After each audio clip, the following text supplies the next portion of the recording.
Бүгін сіздерге осындай асқабақ пен қызылша қосылған өте пайдалы салаттың дайындалу жолын ұсынамын.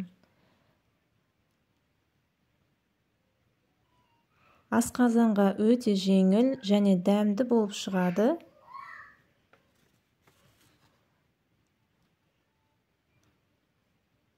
Бізге қажетті заттар: салат жапырағы,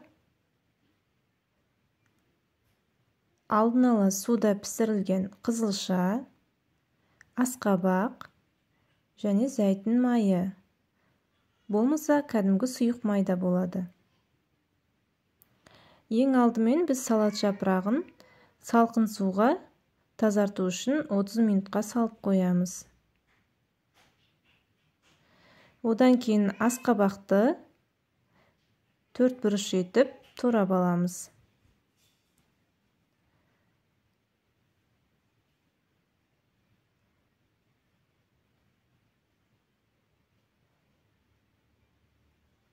Осылай турап аламыз.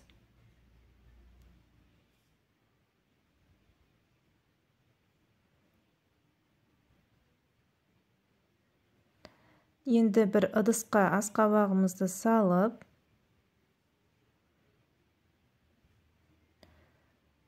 бір ас қасық май құйып, кішкене тұз сеуіп, шым-шым тұз салып, араластырып аламыз. Одан кейін жаңағы противенге салып, үстіне пергамент қағазын төсеп, асқабағымызды саламыз да пешімізді қыздырып 180 Цельсий градуста 30 минуттай пісіреміз. Енді қызылшамызды да дәл сондай 4 бұрыш етіп турап аламыз.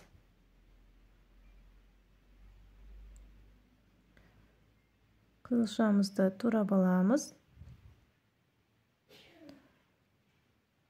Қызылшамыз өзі де жұмсақ, сочный болғандықтан, оған жарты ас қасық қана май қосып, кішкене тұз сеуіп,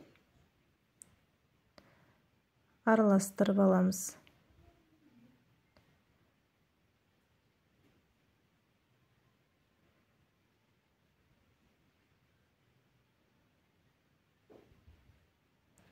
Осылай жақсылап араластырамыз. Енді салат жапырағымызды кішкене құрғатып, турап аламыз. Артық жерлерін алып тастаймыз. Осындай бізге жасыл, әдемі жерлері қажет.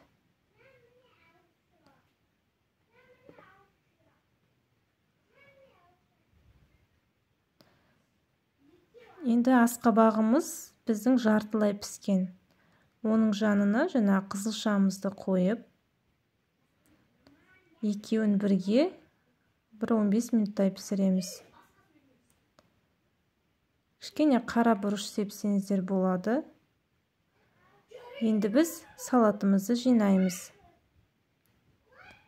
Салат жапырағын саламыз алдымен.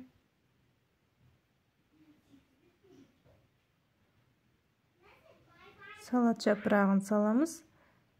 Одан кейін жаңағы асқабағымыз бен қызылшамызды саламыз.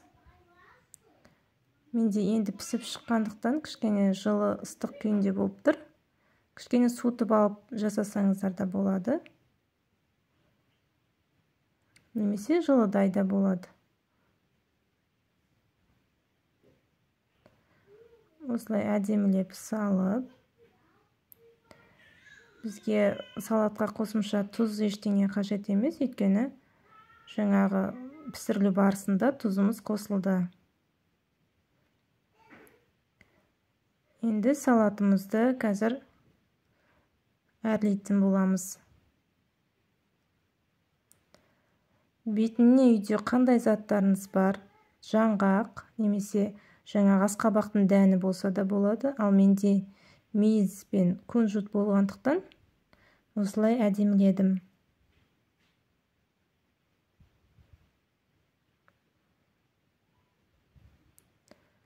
Осылай жақсылап сеуіп,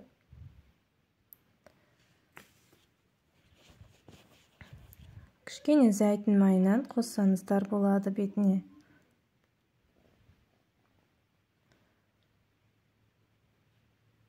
Міне салатымыз дайын болды.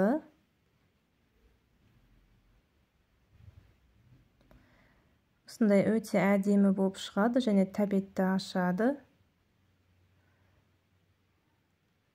Сондай пайдалы салат түрі. Жасап көріңіздер.